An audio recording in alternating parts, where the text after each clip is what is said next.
So, Janis, Russia's war in Ukraine is a kind of real test for strategic communication. How do you evaluate Ukraine's and Russia's success in getting their strategic messages across? I think Ukraine surpassed the expectations. Russia has been very much underwhelming relative to what has been the perceived relative capabilities of both countries. I think also Ukraine is doing very well especially in the western part of the world with their strategic communications campaign, because it really speaks to the core values of democracies, like fighting for freedom, fighting the evil, fighting against the very evil military force that commits a lot of war crimes. On the other side, clearly Russians have not been prepared for this kind of warfare, and that is a kind of irony, I find, that we in the Western government through Western intelligence knew what is about to happen, while the Russian information space operatives were very much unaware. So they were not prepared. And also this notion of every Ukrainian being an information warrior for Ukraine also is something that Russia has not accounted for, and probably even doesn't understand as a concept as an authoritarian system where everything has to be controlled.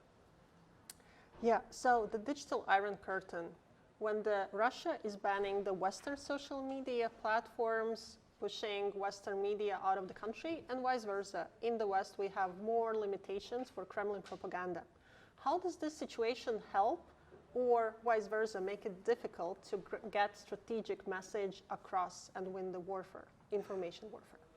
Well, I think the war is not a digital really in Russia, it's a mental war.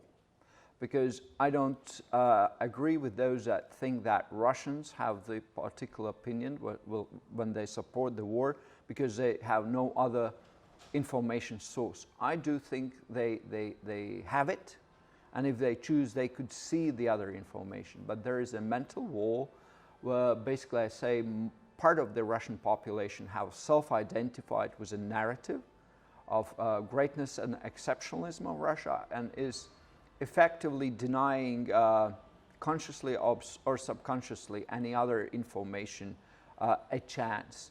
As for our part, clearly we start to enter the world where what kind of values the platforms that we as societies exchange information in are based upon is really important part, especially in a crisis.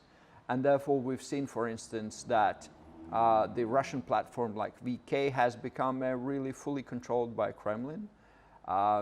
Telegram is getting increasingly questionable, while the Western platforms, although have faced a lot of criticism before that, but I think have actually acted in good faith in the frameworks of a democratic value system. So it's a new parameter, I think, in this information warfare that we see.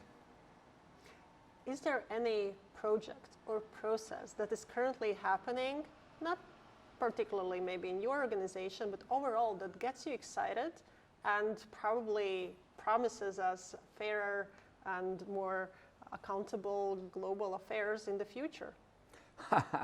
Well, I'm not easily excited, especially by the promise of something that is going to be incredibly good. I think there are a few good trends. First trend is a recognition that we are in a space where the confrontation of value systems is going to become permanent factor of life. Second, that technology is a big part of that competition of value systems. And also, I would say, in environments like Silicon Valley and elsewhere, where 5 years ago that was not registering at all, in my view, I think now it has become more of a kind of a discussed issue. So what is my hope? My hope that this spirit of innovation that I think only democracy can really create is going to also create a technological advances and solutions in this fight in between the systems that we're entering right now. And that is what I would say I probably am excited about.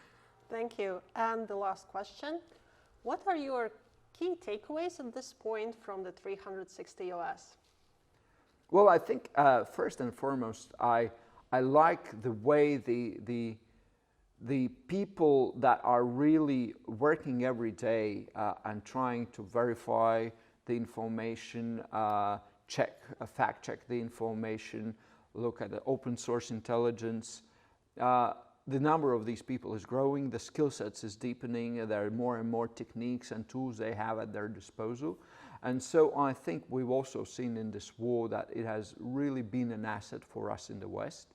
And that is, I think, the biggest takeaway I have from this 360 event is that this crowd is getting bigger, more dedicated, more professional. And that's, I think, a great hope. Thank you. Thank you very much for your time. Thank you.